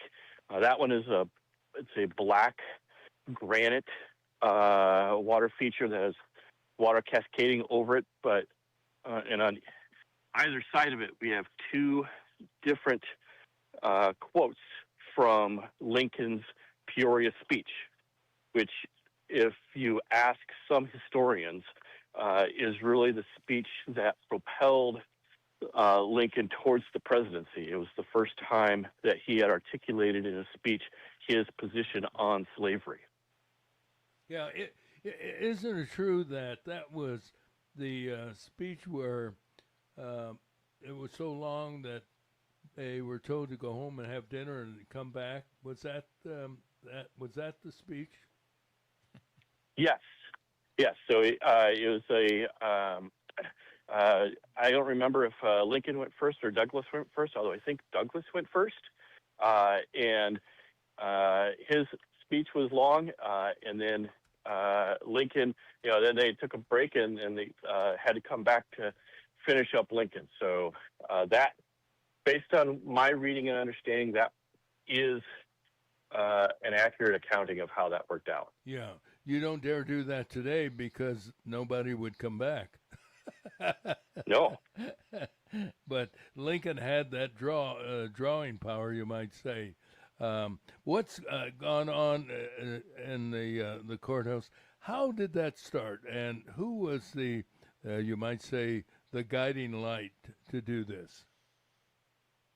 So, part of it came from the fact that we were able to how we were able to use our American Rescue Plan Act dollars, and this was an eligible expense. Second, we had turned off the water features during COVID and really hadn't turned them back on. And we were starting to see, with the bluestone pavers that were out back, a bunch of trip fall hazards because they were just starting to deteriorate based on their age. And so, we really looked at it at staff level and said, we have an opportunity with the revenue source to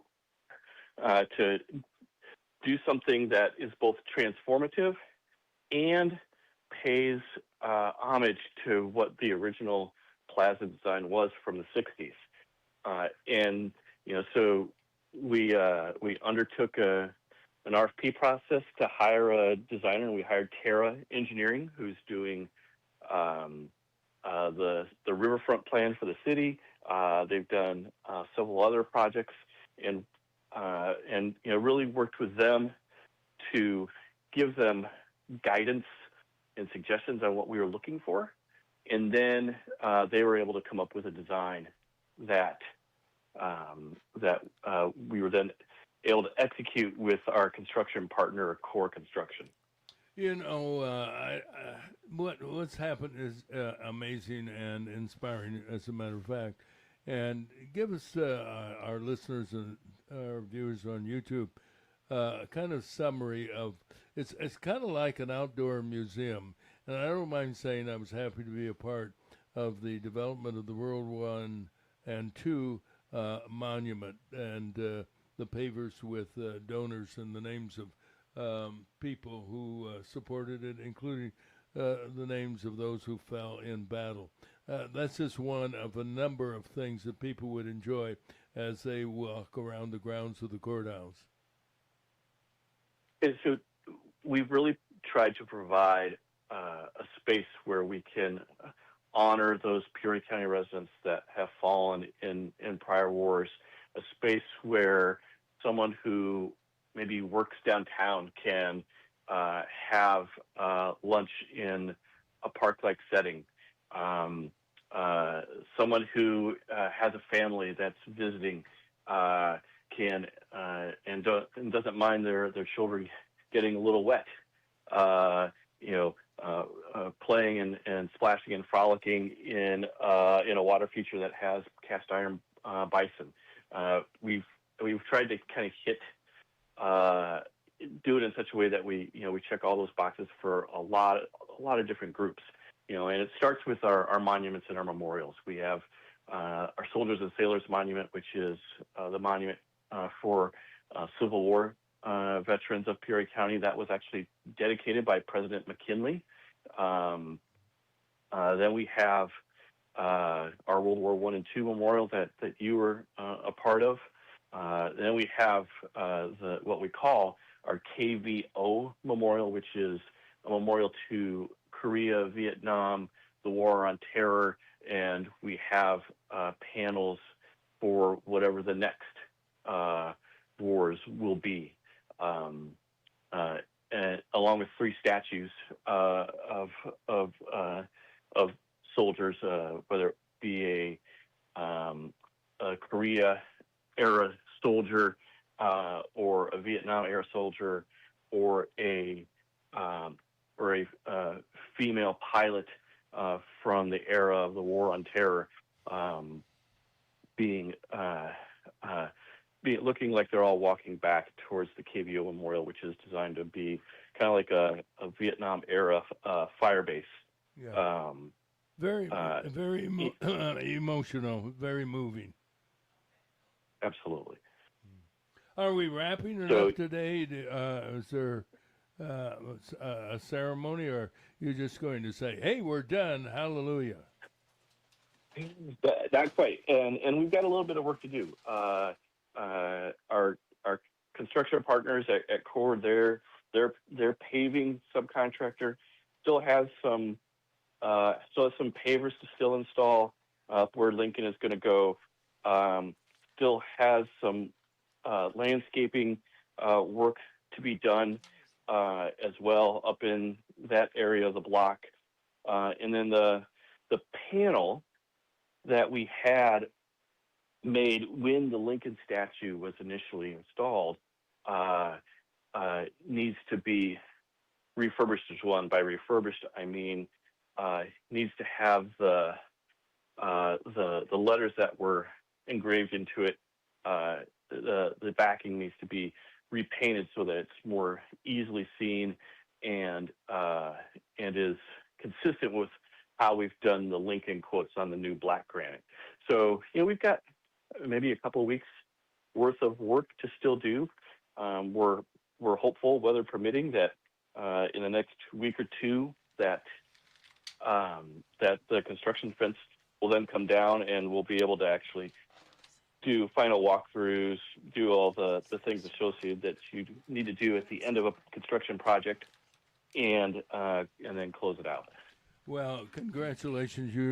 Are to be commended, along with Jimmy Dillon and all the members of the county board, past and present, for what has been achieved and what has been done to the courthouse grounds. The landscaping, everything, absolutely beautiful, and congratulations.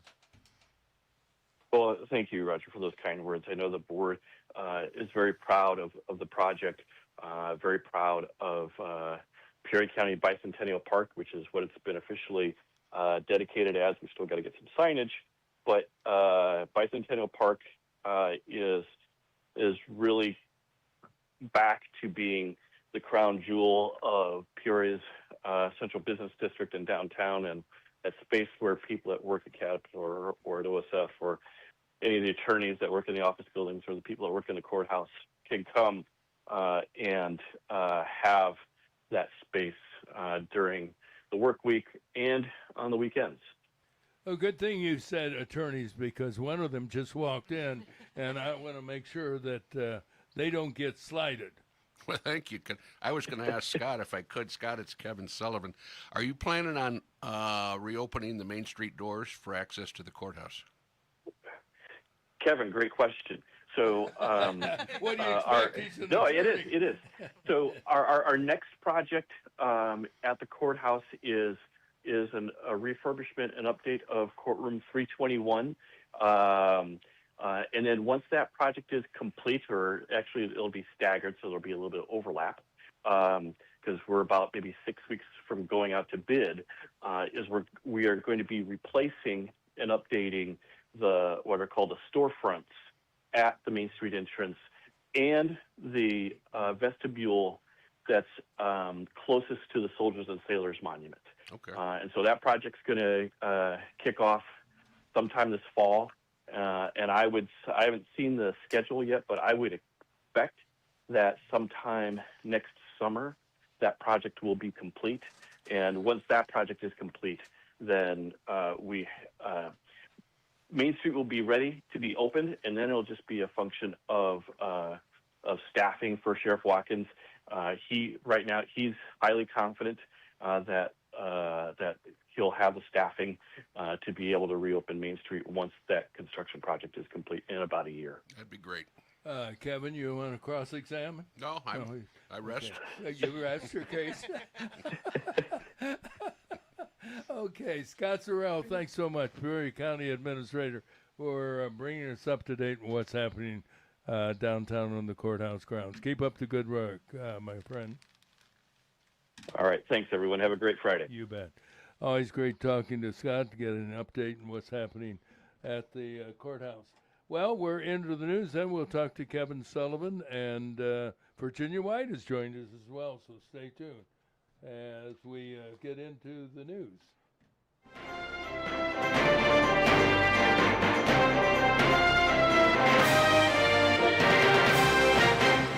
7:32, we start with the news brought to you by Bob Manning, Senior Vice President, Financial Advisor. Bob with the Grandview Capital Group at Morgan Stanley. For all your investment needs, call Bob. You can reach him today at 309-671-4653. Morgan Stanley Smith Barney, LLC, member SIPC. Here's Terry with the headlines. Peoria police report the death of 17-year-old Isis Horn, who was fatally injured in a two-vehicle crash on the city's East Bluff around 1:30 yesterday morning. The incident began when officers attempted to stop a vehicle at Jefferson and Abington without success, and then again at Abington and Monroe, next to the Wood Career and Technical Center. The driver took off again, only to hit a car at Maryland and McClure. The fatal victim, who lived in the area, was a passenger in the second vehicle. It was driven by an 18-year-old who went to a local hospital with non-life-threatening injuries. Police apprehended a passenger in the hit-and-run vehicle, but the driver remains at large. Another fatal accident was reported in Woodford County. Coroner Tim Russman says 73-year-old Steve Barker of Eureka was killed when his vehicle collided with a semi-truck on Route 24 and East Road. Russman says both vehicles were westbound when the crash occurred. No other details provided as state police continue their investigation. As we just found out from Scott Sorrell, today's a big day at the Peoria County Courthouse. Renovation of the courthouse grounds is coming to completion with the return to Main and Jefferson of the Abraham Lincoln statue. Workers are laying the final pavers, and last week officials turned on the fountain. Core construction today is putting the final touches on the project, which cost around $7 million. A pharmaceutical company that has a plant in Decatur, Illinois, is recalling its 5-milligram allergy tablets, Zyrtec, because it may contain ranitidine tablets, commonly known as Zantac. A farm tech discovered the two different over-the-counter pills in the same bottle, resulting in the recall. Although we've heard that might be... we learned that may not be accurate. That may not be the real case. Anyway, the Consumer Protection Agency says stop using the medication. So, be careful what you're taking. Is that a good idea, to stop using the medication? If there's a concern, they put out the lot numbers of the bottles of concern. So, yeah, check and see if you've got one of those lot numbers. You should stop using it, yes. Okay. And talk about danger. The defiant Iranian government officials are playing with fire, as in firepower, bombs and missiles, and more headed their way as they continue with the dozens of threats that they keep making. Don't be surprised this weekend if all hell breaks loose over the skies of Iran, as President Trump expresses frustration with the lack of willingness by Iran to reach a settlement to end the hostilities in the Middle East. The chairman of the House Judiciary Committee, Republican Jim Jordan, has issued a criminal referral of former Democrat Special Counsel Jack Smith to the Department of Justice.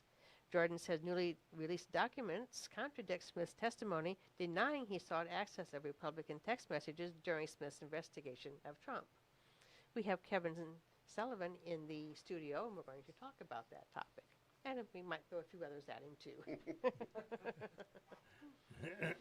For instance, he might have some legal thoughts about the lawsuit filed in New York City against Mayor Zohran Mamdani for freezing rent prices. A coalition of landlords say the city's decision to prevent rent increases for 2 years on some 1 million units is unlawful and an abuse of power. And those are the headlines. All right, Terry, thank you. Now a check of the weather presented by Advanced Medical Transport, the premier provider of emergency and scheduled ambulance service. And there are more than 500, count them. I think when we had Josh on, indicate that it's closer maybe to 1,000 now that they have Champaign and Springfield and the Quad Cities as well. At any rate, they're dedicated men and women offering and providing the best in healthcare. Saving lives is what they do. Great organization. Sunny today, high 78, overnight low tonight 64. Tomorrow a little cloudy early, gradual clearing and warming up to 85 tomorrow. Sunday it will be hot, 91, and Monday even hotter at 93. Currently we are at 64 degrees. I just happen to think, first of all, good morning, Kevin. Thanks for being here. Roger, and everybody. I have a feeling you know Andrew Rand fairly well. Am I right on that? Very good friend. Yeah. And Andrew, we've actually traveled on a few times together to Europe. That's right, along with Sid. With Sid and absolutely great people. And one of the things over the years that AMT has done, and I think it's just commendable, is they have donated when they've taken one of their rigs out of service to either an organization or perhaps another country that really is in need of medical services. Like Ukraine, I think they did. A couple of them went to Ukraine. Which I think is just absolutely wonderful, and they don't expect anything in return, but it's a good use of what is, a cycled out product, so to speak, and I'm sure it's very, very functional. So I don't want to get too personal, but, he's been somewhat of a hyperactive community leader, being a part of not only AMT over many, many years, going back, I think, as far as 1991, then a member of the county board, and then chairman of the county board. Now he's not with that, and at the end of the year, he's not going to be with AMT. What's he going to do? Start knitting? Well, I think he's got. He is involved in more and more stuff. He's on, I think, the board of the museum. He's involved in a lot of civic and charitable things. knowing Andrew and Sid, for that matter, they will remain at the forefront of activities promoting Peoria. Yeah, they'll stay busy, won't they? Just like you've been busy. And let's talk about Jack Smith, if you don't mind, to begin with, unless Okay. you had another one other subject thing you wanted to cover. I wanted to clarify before we got started, which is, now my phone's not working, but okay, just so you know, horology is the scientific study of art and measuring time, which includes timekeeping instruments, clockmaking, and watchmaking. So, just in case any of your audience was confused as to the term horology. Well, I'm glad you brought that up. I was thinking about it, but I thought I don't want to go there. But you took it, and I remember as a student what the School of Horology was. It was actually, I'm sure the building is still there. Look at the clock tower, and we have time for. Oh no, that's Morton Community Bank. That's a different story. Well, anyway, getting back to Jack Smith. This guy, look, and this is a bad characterization, but he looks evil. Well, I mean, he seriously. And he was after Trump. There's no question about it. No question. And he was charged with the idea of prosecuting Trump any which way he could, and he went, in my opinion, beyond the objective and got into the personal with Trump. And the fact that there is now a criminal referral to the Justice Department to perhaps prosecute, or they're going to have to investigate them and possibly prosecute Jack Smith. I'm not sure that that's a great idea. If they're going to do it, I think the Justice Department should recuse themselves, and much like Jack Smith, they should have an independent special prosecutor. Okay. Take it out of the politics, take it out of the retribution, take it out of the we're going to get even with you situation. Have somebody, whether, who's apolitical or perhaps middle of the road or even a Democrat, maybe more liberal than conservative, take a look at this and determine it. But at some point, I think the Justice Department has to step back and do the people's business, not necessarily the president's business. And there's been so many political prosecutions, whether they're justified or whether the optics make it look like a political persecution, I don't know because I'm not down in the weeds. But it certainly looks bad, and I think it sets a terrible precedence going forward. Well said. Let's turn over to freezing rents. Apparently can. They say, how do you get away with it? Well, because you can. 1 million apartment units are going to be hit with a special tax by, I guess, a wave of the arm of the mayor through his rent control board. Actually, I have a board that made the decision we're going to increase we're going to stop landlords from raising rent for the next 2 years. Well, yeah, I don't know how New York, the hierarchy works in their city government, but in most city governments, like if this was Peoria, and let's say it was the zoning board, that you need a zoning certificate to move forward, they're a committee that is delegated, or that is basically authorized by the city council, but those decisions, whatever their decision, has to be either approved or disapproved by city council. I would think the same thing would be in New York City for something like the rent control board. But they're going to have problems. I'm no expert on restraint of trade, but to me, it takes away the landlord's ability. Number one, it's a special tax, which are frowned upon by the court because it only goes after one aspect of the community or the population. Secondly, how are the landlords to survive when we have inflation, when they have expenses? Most people, you got 1 million apartments, in New York City. Let's say that the occupancy is 2 to 2.5 people per apartment. There's 2 to 2.5 million people. They know to pay their rent every month. They don't understand what it's like to replace a roof. They don't know what it's like to replace a water heater, other infrastructure. So they're not necessarily in the real world, or they're not in the, where we are in flyover country, where we have to maintain a house or a condominium, where we have a lot more expenses than simply writing a rent check. But I think that's going to be problematic because it's a restraint on trade. It takes away the free market, so to speak, and you're going to find, in my opinion, you're going to find landlords not being able to afford to keep the buildings up. Then they're going to get in trouble with the health department. Then you're going to have dilapidated, deteriorating properties, and it's going to be a cycle that's going to be very difficult to get out of. And and once Mondami's out of there, and the people realize, that the socialistic perspective is not very good, now where would those apartments be? Where will the properties be? Will they be so far gone it's impractical to bring them back up to norm? So it's I think hopefully somebody does file suit and be able to enjoin or stop this practice. Yeah, we have a local case that might be somewhat similar, and that is the lawsuit that's been filed against the owners of Riverview Plaza. We all remember it as the First Federal Savings and Loan Association building, and this is like a soapbox opera that seems to be going on and on. The city has threatened to fine them.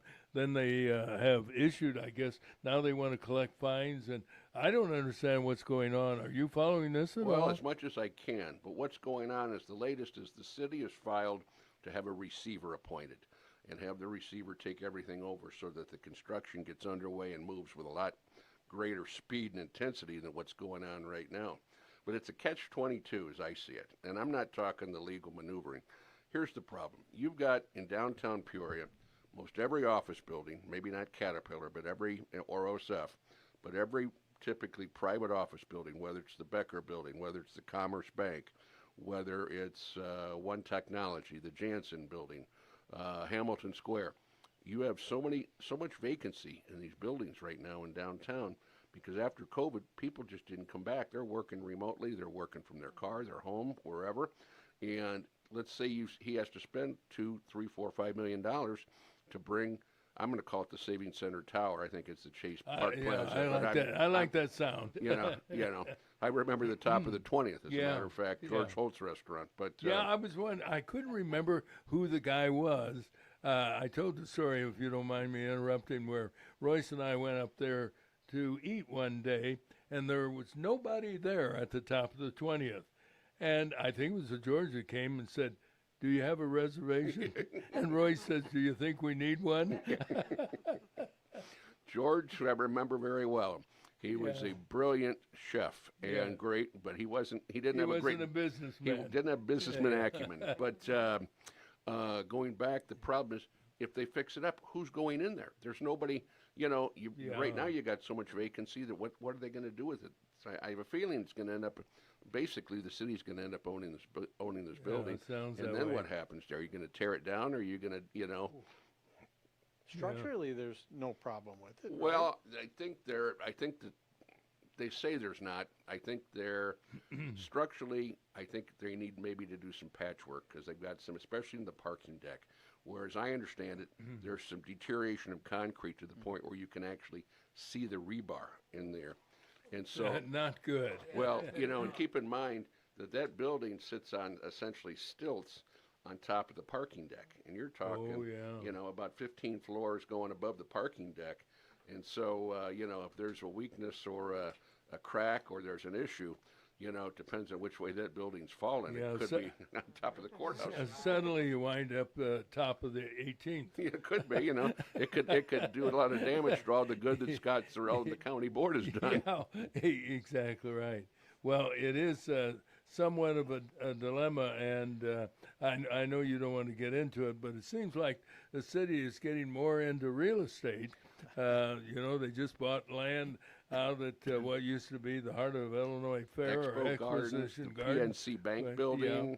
Yeah. There's something else I think going on as well. Yeah. And somebody wants his telephone. And we wanted to call you and tell you that you left your phone, but we knew you wouldn't answer it. I kept trying. It's almost dead. I brought my charger in from the car, but I don't have an iPhone charger. So it didn't work. Mike Dentino, who was on yesterday, left. And when I came in, I saw there was a phone. And I said, well, that's not my phone. And we concluded. So I asked Terry, give him a call. And so she did. And Dr. Sidler answered. Well, It's ringing like, yeah, that's Mike's. Like my mom would say, if my head was not attached to my body, I'd leave that somewhere too. So yeah, I've been incognito for about, almost 24 hours. Yeah, yeah. Which is not bothered some people. Happy about that. don't mind all the purchases that we made on your phone. I expect we're going to have some Amazon trucks today that are going to be coming to all of our homes. They'll be loaded up. And put on your shopping list Prevagen. Hey, the Amazon truck in our house are really quite well acquainted. Our driver knows how to haul ass down our driveway. But by the way, that was a nice bit of lawyering you did for the Mayor of Peoria. Well, thank you very much. It was, I feel it was the right result, and they always say the blind squirrel will occasionally find the nut. And I think that's what happened in this situation. The jury got it right, and they need to change the law. They really do. Yeah. Well, you're right, because the way that law is written, like Roger was saying the other day, you could be parked in your RV at a campground, and you could, under the law the way it's written right now, you can be charged and convicted. But it's one of the movies I saw once. They said anybody can convict someone who's guilty. It takes real talent to convict someone who's innocent. Yeah, well, the other thing too is this law encourages somebody in that situation to drive home, try to get home under the radar. Which how many people would be endangered if that occurred? Sure. Yeah. Good point. And I think that the law is about 42 years old. It needs to be overhauled like a lot of laws do. I think. Well, I'm glad. I was trying to figure out how we were going to get the phone to you because we knew your wife has a cell phone, but we didn't want her number. So I got out my phone book and saw on the yellow pages that there are no such Dentino names in it with a cell phone number. No. Oh, anyway, but I've got people to abuse, and people need to abuse me, so I'm going to head down the line. Well, here. thanks for holding on. Glad you came in, because if we left at the time at 9 o'clock, what would we have done with that? Because if we left here, you can't get in. Yeah. If Roger took it, then he's over. Well, I didn't realize I didn't have it till about noon. Is that right? And Yeah, by I then, would notice right away if I did. and by then, Mike, I'd purchased a number of things on Amazon using your phone. So I want to thank you. Yes. Yeah. Wait a minute. But you'll be paying for it. Well, no, actually, my wife will. It's her credit card on the Amazon account. Well, I bought a new car on that Mike Miller yesterday, so it's really my wife appreciates that. I'll Okay, let you get you back bet. to real Thanks, business. thanks, Okay, see you, Mike. thanks, Mike. You bet. Hey, Mike.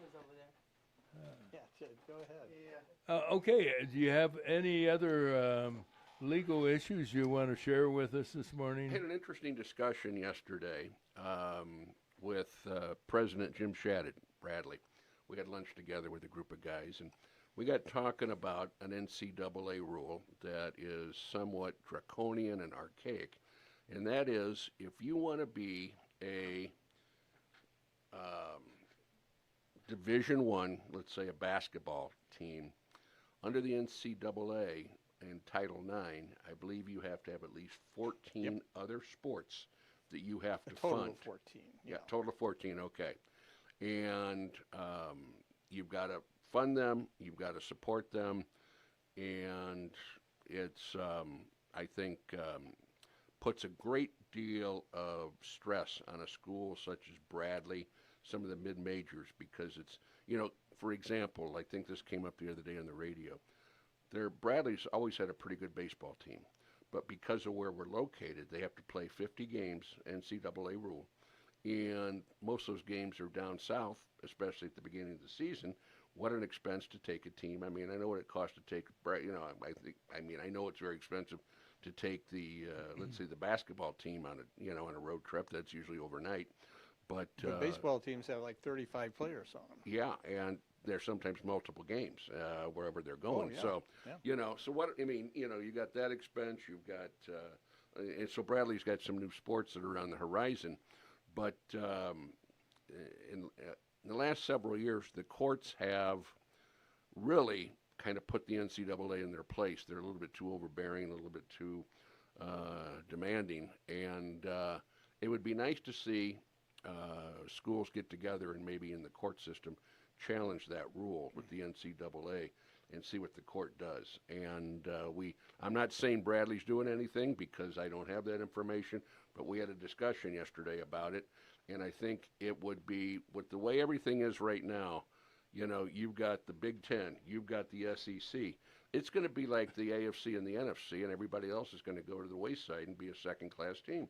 And I think to protect the mid-majors, I think that you have to make some adjustments, and I think this NIL stuff is ridiculous. It's going to be the end of college sports and the way we've known it. Yeah. But I'd like to see something done about that to protect these, schools such as Valparaiso. I hope that it does happen.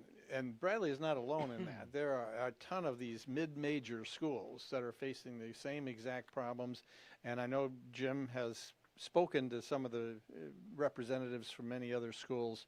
I got to believe that there will be some legal action taken to try to change that rule, because it's costing a lot of money to these teams to have 14 Division I programs. You're traveling all over the country, transporting teams around to play the season, and it's running up incredible costs. And NIL mainly will cover your football players, which Bradley, of course, doesn't have, and your basketball players. And you're not getting money from all the other sports. Those are not revenue-producing sports. He did say something kind of funny. He said, somebody asked him, well, where would that lawsuit be? And he said, well, it'd be in federal court somewhere. And believe me, I'm not afraid of federal court, is what he said. Well, no kidding. I think he has a little bit of a background. I want to give, we all do, kudos to Jim Shadid. He's out and about. It is amazing the number of times that I have seen him in the community. And as an example, he attended the visitation for Phil Salzer's wife, Nancy. And later on, he was at a luncheon with someone else. And then later on, you see him and have lunch with him. He's out and about. He's doing the kinds of things that you want the president of a university to be, or any corporation, to be involved in the community. Well, he talked extensively yesterday, and we had a group of about 15, 16 guys around the table, and it was interesting. He has more irons in the fire than you can imagine, and he's trying to improve the academics, the curriculum. He's working with the faculty, which is always a difficult thing in the past. He's raising money. He's got the debt coming down. He's working with the neighborhood. He's trying to build up Main Street so it looks more appealing. A lot of infrastructure on campus that is in the works. I mean, it's a balancing act, and trying to do all that and keep the board members happy. I mean, I give him a lot of credit. He's just doing a fabulous job. He's putting Bradley back on the map, or at least in a higher location. Yeah. And I'll tell you, I've always been an advocate that you put somebody in the presidency like that that's got a real background, knows people, and leave the academics to the academics, and put somebody that really is a mover and shaker in the administration. And I think you're going to see a lot of improvements in the next 10 years, and it's going to be the springboard going forward beyond that. I think that even more so, being a Peoria guy and being a Bradley grad, I think that the fact that he spent years on the board of trustees is a real plus too. He comes in with all of the ideas of what he wants to get done right away, whereas Gary Roberts, when he came in, it was kind of a novice to the whole process. He was new. Yeah, he knew nothing about what's been going on at Bradley before that, and had to be brought up to snuff, and that took some time, and really very little got done during his tenure, although it was positive, and obviously in some ways, recovering from the previous administration. But Jim is doing some terrific things. Yeah. I'm shocked that's your team member that you just talked to on the GE College Bowl. He and Well, Gary no, I'm Roberts. saying he did Yeah. some very positive things. Oh, okay, I He just just didn't wanna- move Bradley forward all that much. He was basically digging us out of a hole. Yeah.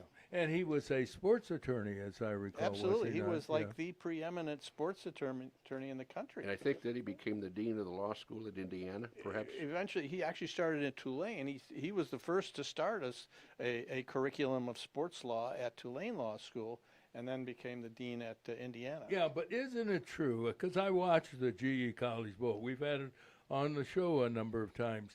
He was kind of the weaker member of the team. He was the weak link. Yeah, see? I know what's going on. He was a very important. Well, I hope supporting Gary's the not rest of listening us. to this morning. Yeah. Hey, one other question before you leave, Kevin, and you know about this. I've heard for years that there are people who have the money to give to the university if they would develop a football team, and that there are there was a curriculum that Bradley could institute that would infuse a certain amount of money. With the football team, you would not offer scholarships, but they would pay to play football, and that would bring in a significant amount of revenue. Have you heard that Oh story? yeah, there's still ongoing discussion about that, and in fact, this whole idea of trying to get away from the required 14 NCAA Division I level sports, that whole concept includes the idea of going back to more club sports. And they, in fact, started a club hockey team for women, just hired a women's hockey coach. And wrestling, women's wrestling is going to be a club sport. Now, wait a minute. They already have that at Big House. Roger, I know you'll pay to see that. It's going to be like the WWE. but that's all part of this. And then football at a non-scholarship level, that's been discussed forever. I just don't think it'll ever happen. Because, you're talking about maybe 40 to 50 players to make up a football team. But they would all pay tuition. They would pay tuition, but you're still talking about equipment, liability insurance, travel. Stadium. Too costly. You got infrastructure where you're going to play. Oh, yes. They played many years at the Peoria Stadium. Yeah, they As did. a matter of fact, I was a PA announcer for some of the Bradley games. Before I take my leave, Okay. I would say, bringing somebody into Bradley, like Jim Shadid, local, born and raised, Bradley bred, I think is just outstanding. But I am also a fan of always promoting within if you can. And I think that has happened recently at the Peoria Police Department. Yeah. And no knock on the former police chief, but, you bring a police chief in, hire somebody as the police chief from out of town, they got to get up to speed, and they don't know the players, they don't know the city, they don't know the environment, they don't know the community, and and somebody, when you promote within, there may be some hurt feelings because somebody else might have wanted that job. Yeah, right. And people that, if they're professionals and working for the betterment of the organization, the city, get over that fast, and maybe get a promotion at the same time, maybe not to superintendent or chief, but Brad can hit the ground, Dixon running. And he's already promoted a lot of things. He's already, instituted a lot of things. And I just think it's a great move. And if you've got somebody within to promote, do it by all means, because you're going to save a lot of time and a lot. What if the former police chief was here on his first day and somebody said, well, there's been a shooting on McClure and Central. He says, how do I get there? Yeah, can you let me get my phone out and I'll see if I can GPS me there. You get there. And you're right. Once again, as an example, we spend sometimes thousands of dollars going out of town to bring somebody in when we have somebody with the talent, as you said, within the city, county, central Illinois, that's available. Well, case in point, city of Washington. Years ago, they brought a guy in from Chicago. His last name was Kuchenbecker, and he was an abject disaster. and not liked by the rank and file, not liked by the people. He brought the Chicago attitude into Washington, which is hard to do. And eventually they dismissed him, and then they brought in Ed Pappas. He was the former police chief of East Peoria as the interim chief, where Ed was there for a year and a half. But Ed had local knowledge. He was just down the road in East Peoria. The players liked him, the people liked him. He had his own approach to how things are done down here, and it's like I see this all the time. You get a Chicago attorney coming into Peoria, they don't play well. They've got a Chicago attitude. Peoria can go to Chicago and play very well, but not the other way around. And these guys sometimes come in and they think we're a bunch of hayseeds and hodunks and podunks and whatever you want to call us, and they get put in their place pretty quick, whether it's by a judge or by a jury. It's interesting you should bring that up, because I remember when District 150 used local attorneys for their legal issues, and then some out-of-town superintendent decided to go to Chicago for legal support, and it cost us an arm and a leg. Just didn't make sense. I think they still might be doing that, I aren't think they? you're right. I think you're right. There's a law firm that specializes in school law, and I think they're out of Chicago. They've got some regional offices, of course, and sometimes they hire local attorneys, but I think you're still an out-of-town firm. And it used to be Kavanaugh, Scully, Sugo, White, and Frederick, and I'm trying to think it was Phil Enzini, and trying to think who else from that law firm that was just a fixture at school board meetings every week.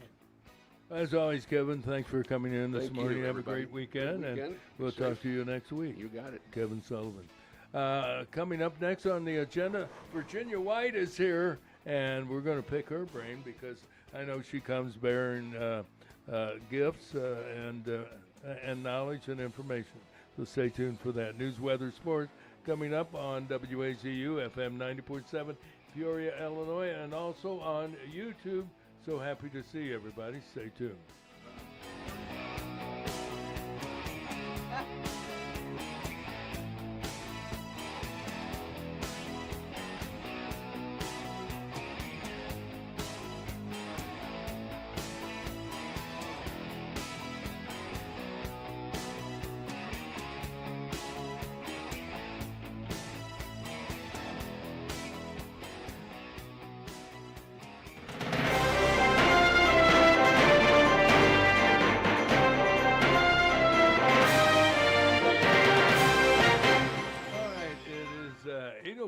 Hey, we're running short on time, but not on talent. We have news, weather, and sports coming up, and we'll start with a check of the weather on this Friday, the 24th of July, brought to you by Sam Lilly and Associates, providing a comprehensive range of insurance products, including personal auto, home, life, and medical coverage.